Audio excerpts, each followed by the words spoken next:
El siguiente mensaje fue predicado en la iglesia Corán Deo. Para más información, vaya a la página de internet www.iglesiacorandeo.org. Este 3 del 1 al 15, la palabra de Dios dice: todo tiene su tiempo, y todo lo que se quiere debajo del cielo tiene su hora. Tiempo de nacer y tiempo de morir, tiempo de plantar y tiempo de arrancar lo plantado, tiempo de matar y tiempo de curar, tiempo de destruir y tiempo de edificar, tiempo de llorar y tiempo de reír, tiempo de endechar y tiempo de bailar, tiempo de esparcir piedras y tiempo de juntar piedras, tiempo de abrazar y tiempo de abstenerse de abrazar, tiempo de buscar y tiempo de perder, tiempo de guardar y tiempo de desechar, tiempo de romper y tiempo de coser, tiempo de callar y tiempo de hablar, tiempo de amar y tiempo de aborrecer, tiempo de guerra y tiempo de paz. ¿Qué provecho tiene el que trabaja de aquello en que se afana? Yo he visto el trabajo que Dios ha dado a los hijos de los hombres para que se ocupen en él.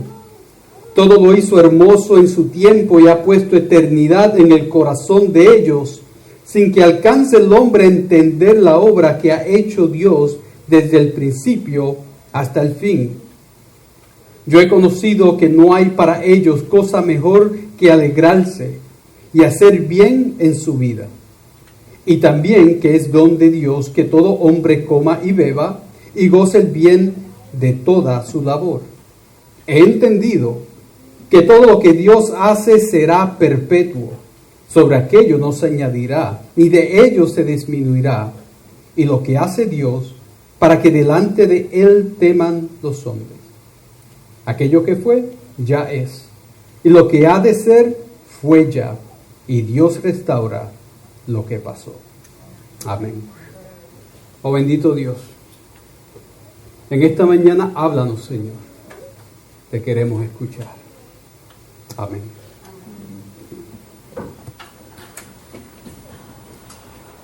Hay pasajes en la Biblia a los cuales se le ha dado cierta interpretación bastante popular, aunque muchas veces esa interpretación no es la mejor.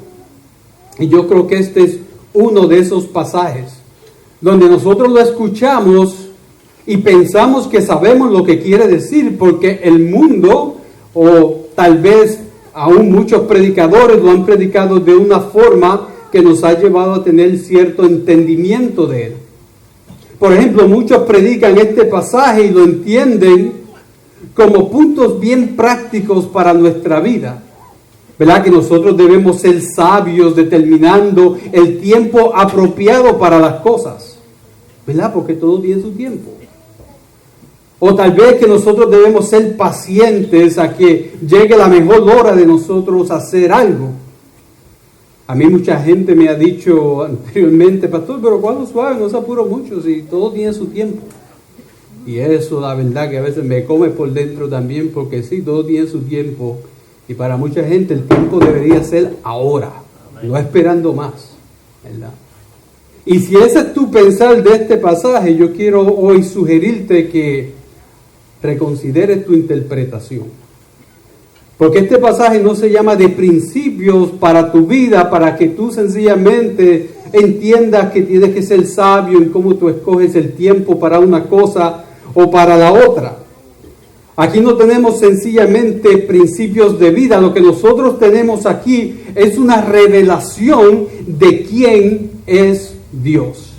Porque como siempre te he dicho, no se trata de ti, se trata de Dios. Y este pasaje no es excepción. Este pasaje nos está hablando a nosotros de Dios.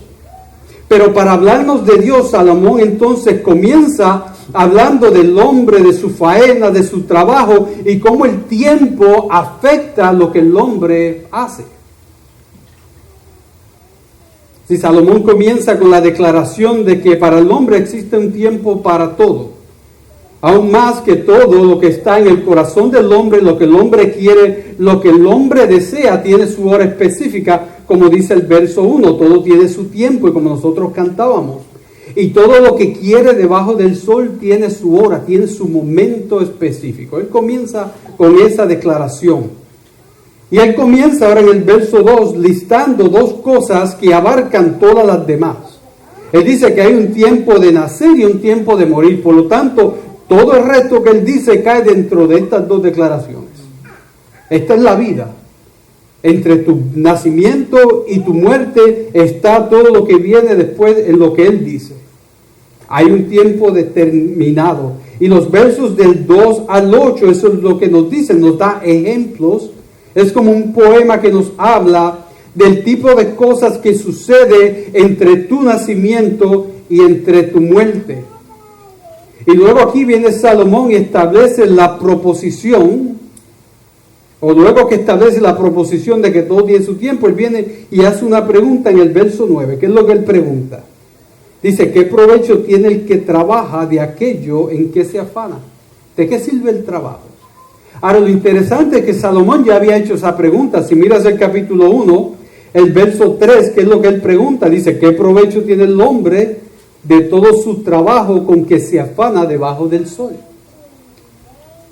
Él había ya hecho esa pregunta y él la había contestado en el verso 11 del capítulo 2. Él nos había dicho, como habíamos predicado, miré yo luego todas las obras que habían hecho mis manos y el trabajo que tomé para hacerlas, y aquí que todo era que vanidad y aflicción del espíritu y sin provecho debajo del sol. Esa era su contestación. Y la semana pasada predicamos de que él tal vez llegó a esa contestación porque en el verso 16 él dice, es que me he dado cuenta de que sea necio o sea sabio, como quiera, voy a morir. Sea rico, sea pobre, voy a morir. Sea yo el doctor o sea el enfermo, como quiera, voy a morir. Y lo triste del caso, él dice que todo mi trabajo, tanto que me he fajado, tanto que yo he sudado, y todo lo que yo he logrado se lo voy a dejar a otra persona. Otro va a venir y se lo va a disfrutar que no ha sudado ni una gota. Por lo tanto, él ya había contestado, pero ahora viene y hace la misma pregunta nuevamente. Y cuando tú miras ahora esta nueva pregunta, yo lo único que puedo pensar es que tal vez ahora Salomón está tratando de mirar esta pregunta desde una perspectiva distinta. En el capítulo 1 y 2 él lo había mirado desde el punto de vista del hombre. Y habíamos dicho eso, porque todo él era su empeño. ¿Te acuerdas que él había dicho aquí enfocado en su corazón y mi corazón? Y hablé a mi corazón y dediqué a mi corazón y le dije a mi corazón. Porque él lo que hacía en los primeros 2 capítulos era mirando lo que estaba en su corazón. Pero ahora está mirando algo distinto. Y hace la misma pregunta mirándolo desde un punto de vista distinto. Ahora él lo está mirando desde el punto de vista de Dios. Ahora él viene y cambia cómo ve las cosas. Y lo que yo encuentro aquí es que en esta porción Salomón vio, conoció y entendió la soberanía de Dios y la inhabilidad del hombre. Salomón entendió aquí la soberanía de Dios y la realidad de que hay una gran inhabilidad en el hombre. Y vamos a ver estas dos cosas. Primero, la inhabilidad del hombre. ¿Qué te dice el verso 1? Dice, todo tiene su tiempo y todo lo que se quiere, lo que se desea, lo que se anhela debajo del cielo tiene su hora. Ahora la pregunta es, ¿por qué todo tiene su tiempo? ¿Y por qué el hombre no puede hacer las cosas cuando el hombre quiere? ¿Sabes por qué?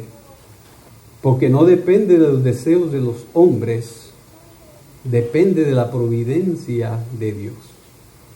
¿Y sabes por qué yo sé eso? Porque Él comenzó diciéndote ahí un tiempo para nacer y un tiempo para morir. Ahora yo te hago una pregunta. Cuando tú naciste, ¿qué contribuiste tú a tu nacimiento? ¿Acaso determinaste tú que tu pelo iba a ser bien risito, así como el de Divina?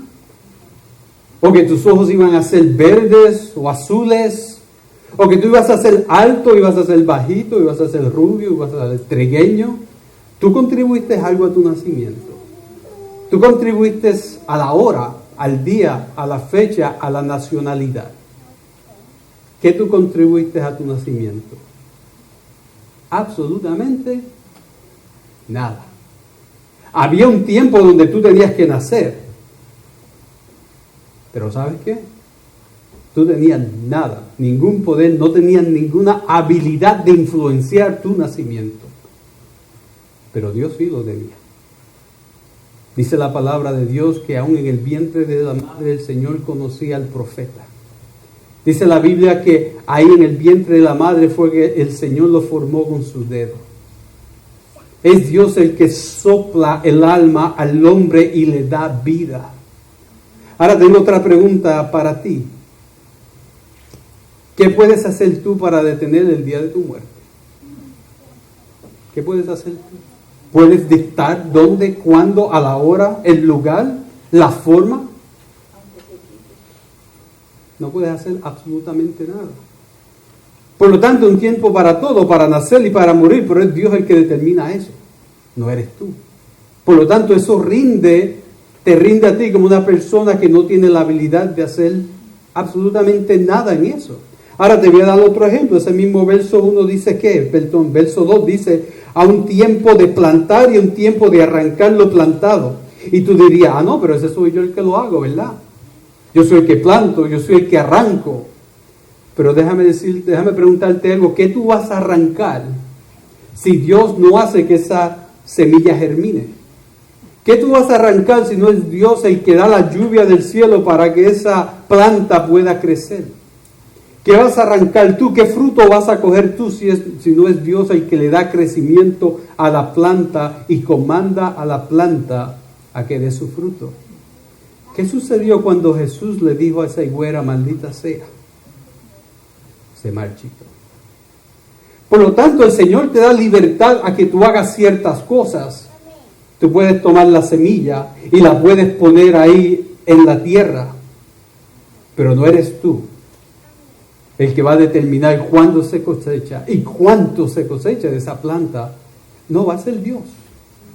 Y podríamos seguir mirando esta lista y vas a encontrar la misma dinámica. Mira lo que dice el verso 7.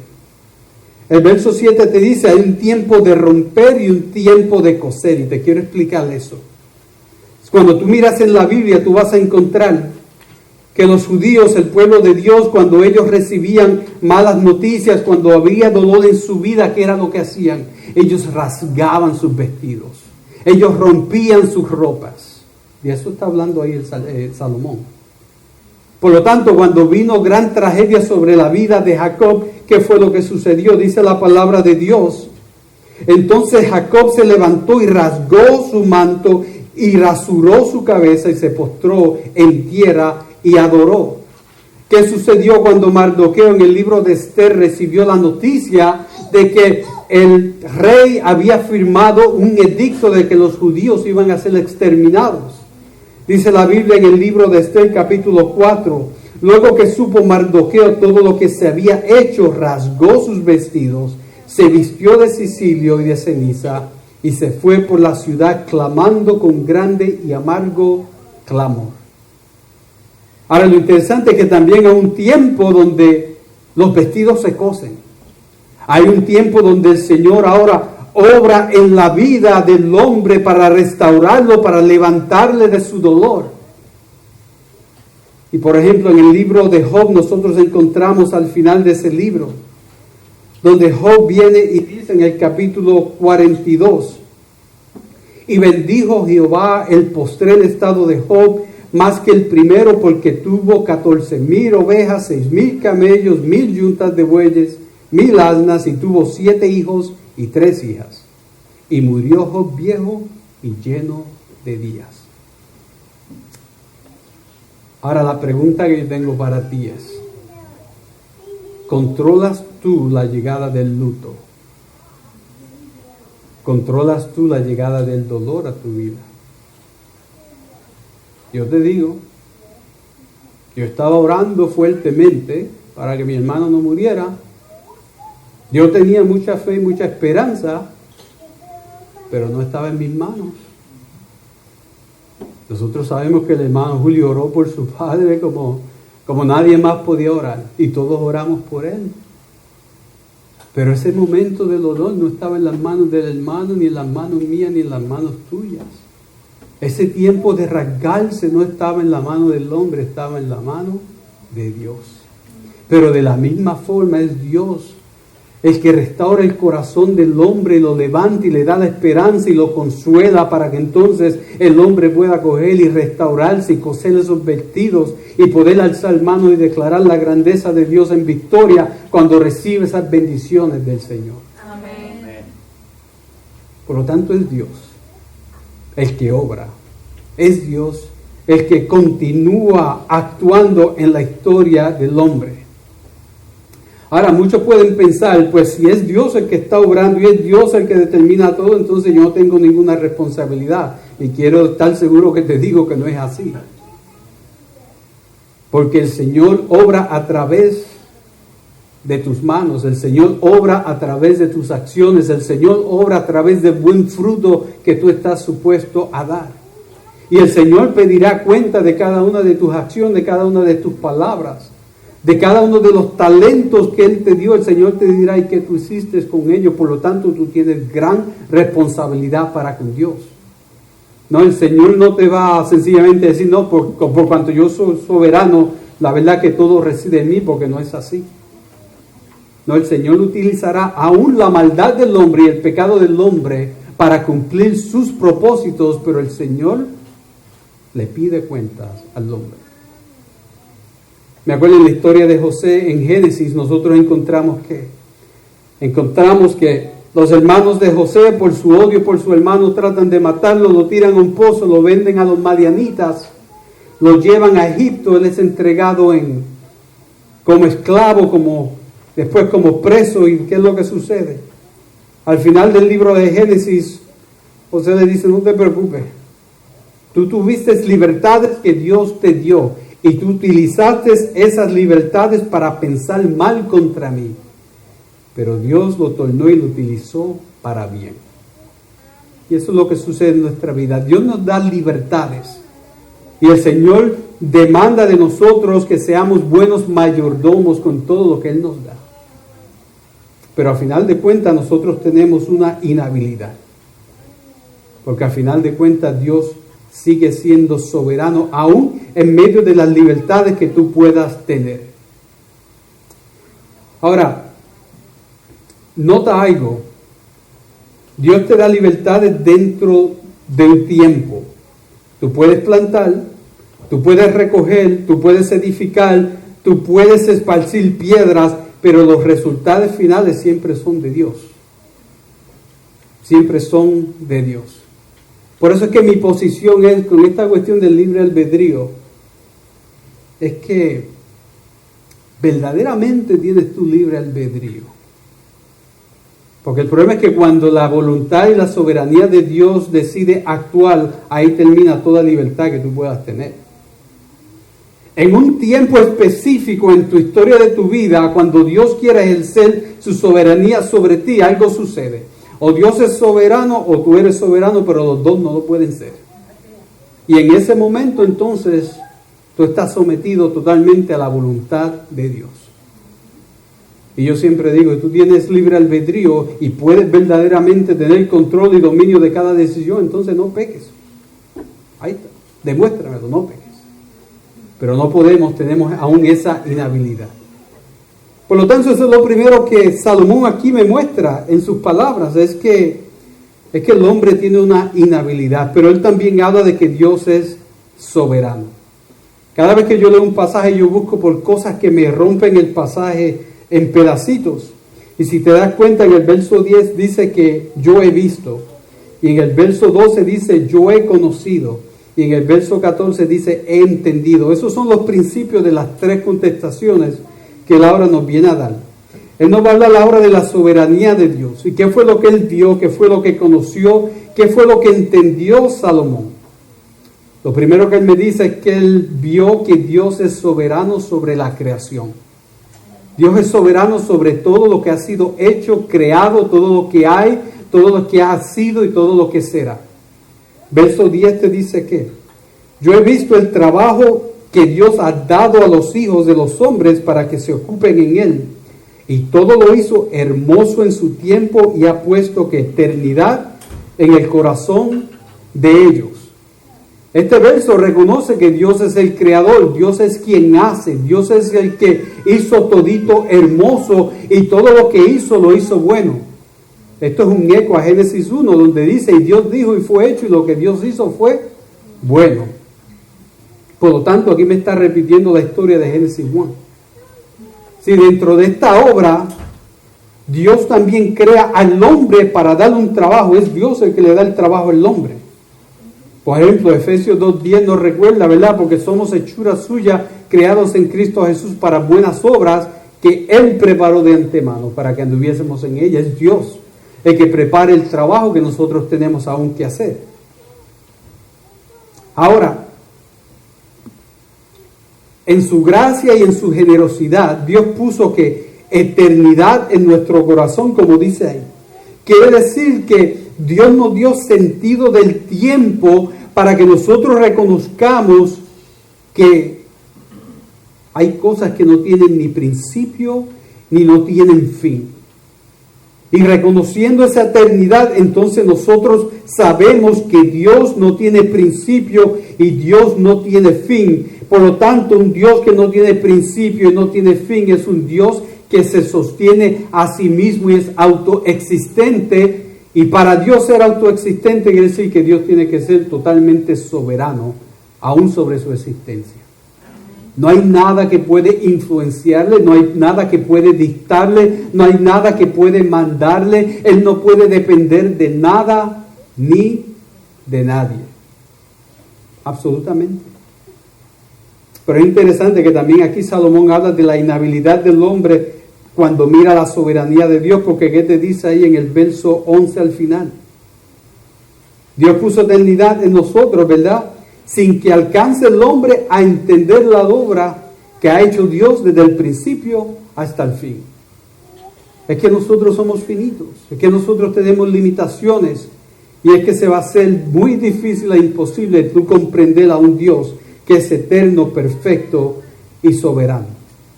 Lo primero que él dice ahí es que, seguro, Dios es soberano sobre la creación, pero entonces él dice que él conoció algo. Él conoció que Dios es soberano sobre lo bueno de la vida. Sobre lo bueno de la vida, el verso 12 te dice, he conocido que no hay para ellos cosa mejor que alegrarse y hacer bien en su vida. Y también que es don de Dios que todo hombre coma y bebe y goce el bien de toda su labor. ¿Saben? Esto me dice a mí algo importante. De nada vale que te pongas a pelear con Dios porque tu inhabilidad no te permite estar en control absolutamente de nada, ¿verdad? De nada vale que te deprimas porque no puedes entender las cosas de principio a fin. Por lo tanto, Salomón dice, alégrate, entonces gózate. Entonces haz el bien, entonces come y bebe, pero ten en mente, deja de estar arrastrando los pies, disfruta lo que Dios te ha dado, pero ten en mente que todo eso está bajo el soberano poder y la providencia de Dios, porque todo lo que tú tienes, él dice aquí, ¿sabes qué? Es don de Dios, es regalo de Dios, viene de la mano de Dios. Dios es el que lo crea, el que lo provee, Dios es el que lo sostiene, Dios es el que viene y te bendice con eso. Si Dios no te lo ha dado, ¿sabes qué? Tú no lo tienes. Tu alegría, tu gozo, tus bendiciones, tu comida, tu bebida, tu respirar, el palpitar de tu corazón, tus hijos, tu casa, tus carros, tu cuenta de banco, ¿sabes que todo viene y proviene de Dios? Ahora, cuando yo estaba preparando este mensaje, estaba pensando, y yo encuentro que cuando yo estoy en mi estudio es cuando más Dios me habla. Y se me vino este pensamiento a la mente, y yo quiero compartir contigo. ¿Has pensado que Dios no demanda diezmos ni ofrendas de los impíos? ¿Tú has pensado que Dios no demanda diezmos de los que son inconversos, de los que están perdidos, de los que no son cristianos? Dios demandó diezmos y ofrendas de su pueblo, de los suyos. Dios demanda de su iglesia, no de aquellos que no son parte de la iglesia. ¿Tú has pensado en eso? Ahora la pregunta es ¿por qué? ¿Por qué Dios demanda de su iglesia lo que no demanda a los que están perdidos por el mundo? ¿Sabes qué? Yo creo que es porque en la decisión que tú tomas o no tomas, porque Dios te dio esa libertad de diezmar, en esa decisión que tú tomas, tú eres confrontado con una pregunta. La pregunta es, ¿a quién le pertenece esto? La pregunta es, ¿de dónde proviene esto? La pregunta es, ¿por qué yo tengo esta bendición que tengo?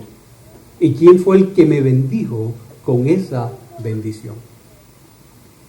Y es en ese momento, en esa libertad, donde Dios entonces prueba nuestro corazón, a ver si nosotros verdaderamente hemos determinado si Él, como el soberano Dios, es el proveedor de todo lo que nosotros tenemos, y por tanto, como Él es el que provee, Él merece todo honor y merece toda gloria y merece nuestro agradecimiento.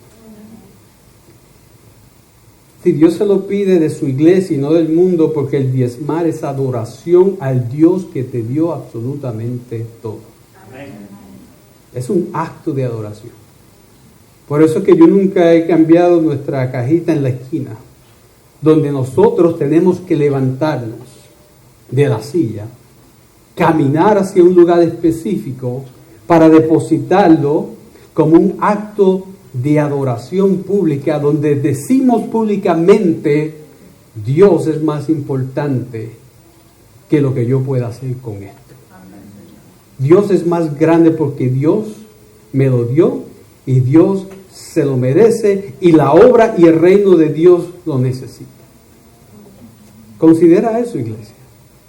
Considera lo que el Señor demanda de cada uno de nosotros para que reconozcamos que todo proviene de su mano, que todo viene de Él. Ahora, el tercero que yo veo aquí de Salomón es que él entendió que la soberanía de Dios es inalterable. El verso 14 te dice que he entendido que todo lo que Dios hace será perpetuo. Sobre aquello no se añadirá ni de ello se disminuirá, y lo que hace Dios para que delante de él teman los hombres. Aquello que fue, ya es. Y lo que ha de ser, fue ya, y Dios restaura lo que pasó. Lo que Dios hace, dice Salomón, es para siempre. Nadie añade, nadie quita, nadie altera. Por cuanto Dios es perfecto, lo que Dios hace es que perfecto. Deuteronomio 32:4 dice, Él es la roca, cuya obra es perfecta, porque todos sus caminos son rectitud. Dios de verdad y sin ninguna iniquidad en Él es justo y recto. Todo lo que Dios hace es perfecto, iglesia. Ahora el verso 15 declara que lo que es. Y lo que Dios ha decretado, ¿sabe qué? Ya es. Lo que Dios decretó desde antes de la fundación del mundo, ¿sabe qué? Te lo puedes llevar al banco porque ya es. Ya sucederá, ya pasará, ya es una realidad para cada uno de nosotros. Nadie puede frustrar los planes de Dios, porque sus planes son inalterables. Amén. Interesante, los que estaban en aquel lugar en Babel, que es Babilonia, pensaron que ellos iban a frustrar los planes de Dios. Dios le había dicho, sé dispersos y multiplicados y poblar la tierra. Y ellos dijeron, no, vamos a quedarla aquí. Y vamos a hacer una torre vaya arriba. Y el Señor le dice, espérate, que ustedes tienen un problema que no han escuchado. Y el Señor le cambió el lenguaje. Si los faraones de Egipto pensaron que podían frustrar los planes de Dios, deja que mi pueblo salga porque ellos van a venir ahora a adorarme. No, yo no lo voy a hacer, dice Faraón. y su primogénito, y sus caballos, y sus jinetes fueron ahogados en el mar. ¿Sabes qué? Jonás pensó que iba a frustrar los planes de Dios, y el Señor lo metió dentro de un pez. Herodes pensó que iba a frustrar los planes de Dios, y el Señor le envió un ángel. Satanás pensó que iba a frustrar los planes de Dios, y ¿sabes qué? El Señor lo encadenó, y estará encadenado por una eternidad, hasta su destrucción. Es que nada va a frustrar los planes de Dios. Aún Judas pensaba que iba a frustrar los planes de Dios, y al tercer día la piedra se rodó y el Señor se levantó de la tumba. Aleluya. Es que no hay nada ni nadie que va a frustrar esos planes. Por lo tanto, hermano, o tú te montas en el tren de la voluntad de Dios, o el tren de la voluntad de Dios te va a dejar atrás. Reconoce. La voluntad de Dios es inalterable, los propósitos de Dios son inalterables, la obra de Dios es inalterable. Ahora, ¿por qué tal vez nosotros miremos esta palabra y digamos, pero qué inflexible es Dios? No, pero es que hay un propósito. Mira el verso 14 al final. Para que delanten de Él teman los hombres. Para que cuando tú veas que el Señor obra y no cambia y su palabra es permanente, para que cuando tú reconozcas que lo que Dios dice se hace y es bueno, para que cuando tú ves que las promesas de Dios se cumplen, entonces tú vengas a su presencia en reverencia y te postres frente a Dios. Para que tú vengas entonces y entregues tu voluntad frente a este Dios. Ahora tengo una pregunta y es aquí donde tenemos que llegar. Frente a la inhabilidad del hombre y frente a la soberanía de Dios, entonces la pregunta es, ¿qué haces? Porque el propósito aquí de Salomón no es el fatalismo, como muchas personas lo miran. Pues, ya que Dios, ¿verdad?, va a hacer las cosas, yo no tengo nada que hacer, yo sencillamente cruzo los brazos y sencillamente... No, esto no se trata de fatalismo, porque nosotros somos hechos para buenos propósitos, para reflejar la imagen de Cristo, para dar buenos frutos, para honrar y glorificar el nombre de Dios a través de nuestro trabajo en su gran comisión, evangelizando el mundo, amando nuestras familias, trabajando para sostenerlas. Esto no se trata del fatalismo. Pero ¿sabe de lo que trata esto aquí? Que cuando yo reconozco y tú reconoces que tenemos grandes limitaciones, pero que Dios es soberano y Dios no tiene limitaciones, entonces tú y yo lo que tenemos que hacer frente a las circunstancias de la vida es confiar en Él. Porque yo no podré, pero Él puede. Porque las cosas estarán fuera de mi control, pero Él tiene el control. Porque yo no sabré cómo resolver el problema, pero Dios tenía la contestación antes de que el problema existiera. Porque Dios escucha y Dios responde y Dios siempre llega a tiempo. Isaías capítulo 40 en el verso 31 dice, pero los que esperan, y esa palabra está mal traducida, esa palabra en el hebreo es los que confían. Pero los que confían a Jehová tendrán nuevas fuerzas. Levantarán alas como las águilas, correrán y no se cansarán, caminarán y no se fatigarán. Y frente a mi inhabilidad, lo que yo voy a hacer es que confiar en Jehová, porque Él me va a dar nueva fuerza, porque Él me va a levantar, porque me va a permitir que yo corra y no me canse, y yo camine y no me fatigue. Eso es lo que Jehová va a hacer. Por lo tanto, yo confío en Él. Y tú tienes que confiar en Él. Interesante que nosotros oramos, pero muchas veces no reconocemos que la oración y el poder de la oración viene en la confianza que viene detrás de esa oración.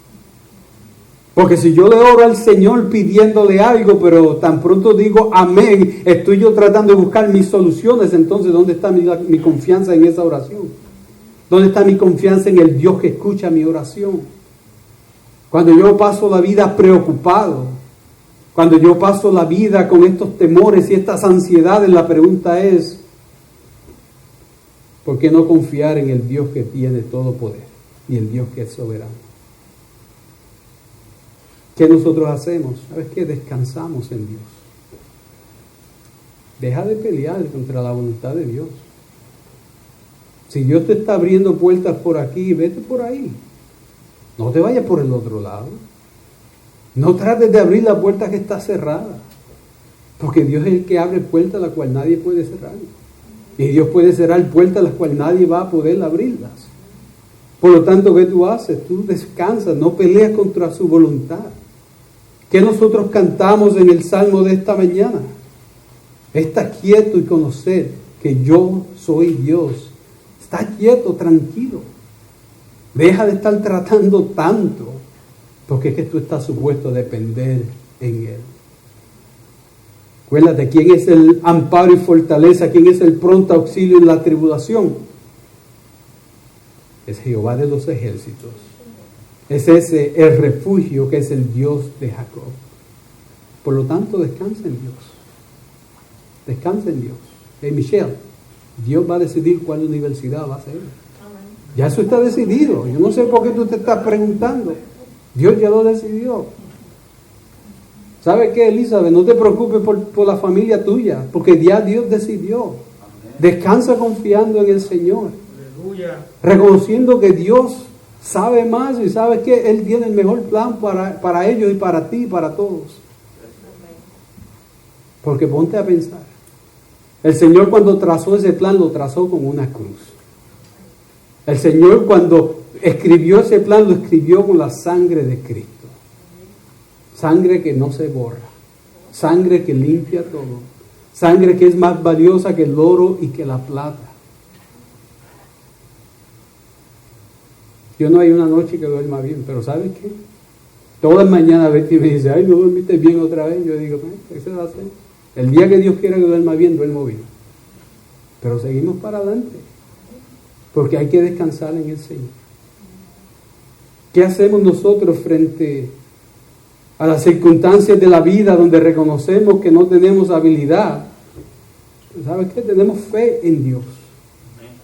Y fe es serle fiel a Dios a pesar de las circunstancias. Eso es lo que es fe. Fe es reconocer de que no entiendo, de que no sé, que las cosas no me van bien, pero yo voy a permanecerme firme a Dios porque el Señor eventualmente va a quitar mi dolor, va a quitar mi problema, va a quitar mi insomnia, va a quitar mi dolor de espalda, va a quitar lo que Él quiera, porque aún sea con mi muerte, Él me llevará en sus manos al cielo y con Él estaré en gloria. Ten fe. Interesante que el Señor en Apocalipsis le dice a una de 7 iglesias, no temas en nada, no temas. Y de hecho, no temas en nada lo que vas a padecer. ¿Tienes dolor? ¿Tienes miedo al dolor? No te preocupes lo que vas a padecer. De hecho, he aquí, el diablo echará a algunos de vosotros en la cárcel para que seáis probados. Y tendréis tribulación por 10 días, un tiempo determinado. Pero ¿qué le dice? Sé fiel hasta la muerte y yo te daré la corona de vida. Eso es lo que el Señor te pide. Sé fiel hasta la muerte y Él te dará la corona de vida. El cristianismo no se trata de esta vida. Yo espero que eventualmente las iglesias comiencen a predicar la Biblia. El cristianismo no se trata de tu mejor vida ahora. Esta vida está llena de pecado y de dolor y sufrimiento y tribulación. El cristianismo se trata de tu reconciliación con Dios para que tú vivas en una eternidad con Él. De eso se trata, de venir y buscar las ovejas que estaban perdidas. Venir y traerme un pueblo hacia mí. Venir y traer unos con quien eventualmente va a haber una boda, donde entonces ese cordero con su novia disfrutarán en una relación de intimidad por una eternidad. Eso es el cristianismo. No es ahora, no es ahora. Hay implicaciones al presente, sí, porque tenemos que vivir nuestra vida y tenemos trabajo que hacer, pero se trata de ¿qué? Se trata de Cristo, se trata de Dios, se trata de su eternidad. ¿Qué yo hago? ¿Qué hacemos? ¿Sabes qué? Venimos a Cristo y creemos en Cristo y nos entregamos totalmente a Cristo. Porque Cristo es quien por su santa cruz y por su soberanía venció la muerte, venció el pecado, venció a Satanás y es el único que nos puede librar de nuestra condenación. Por lo tanto, ¿qué tú haces cuando tú realizas que tienes verdaderamente tus manos atadas? Confías en la soberanía de Dios y corres a Cristo y te agarras de Cristo y estás seguro de que nada te puede mover de ahí. ¿Qué te dice el verso 1? Todo tiene su tiempo y todo lo que se quiere debajo del sol tiene su hora. Pero yo quiero que tú cambies las S de su en ese verso a una S grande. Cuando tú leas ese verso de ahora en adelante, yo quiero que tú lo leas, todo tiene su tiempo. Y lo que se quiere debajo del sol tiene su hora. Porque Dios es el que tiene el poder. Dios es el soberano. Todo tiene el tiempo y la hora de Dios. Amén. Oremos. Bendito Dios, Señor, Padre bueno, Padre santo, soberano, Rey. Estamos aquí, mi Dios, porque tú nos has regalado, mi Dios, el don de la fe, mi Dios. Nos has dado, mi Dios, el arrepentimiento para que vengamos creyendo en ti, mi Dios. Pero en nuestra debilidad, mi Dios, por el pecado muchas veces dudamos. Muchas veces, oh Señor, nosotros batallamos, Señor, con la preocupación y la ansiedad. Pero yo te pido en este día, mi Dios, que tú nos des confianza, que tú nos des descanso, que tú nos des más fe, oh Dios, y que veamos más preciosamente a Cristo. Tú eres soberano, Dios, por lo tanto eres tú quien salvas. Yo te ruego hoy, Señor, que tú toques el corazón de cualquier persona aquí, mi Dios, que no ha entregado su vida a ti, Señor. Tócales, oh Dios, sálvales, restáurales, oh Dios. Y ayuda a tu iglesia, mi Dios, a crecer en fe, en santidad y en amor a ti, Señor. Glorifícate hoy, Señor, y descansamos en ti, Señor. En Jesús te lo pedimos. Amén.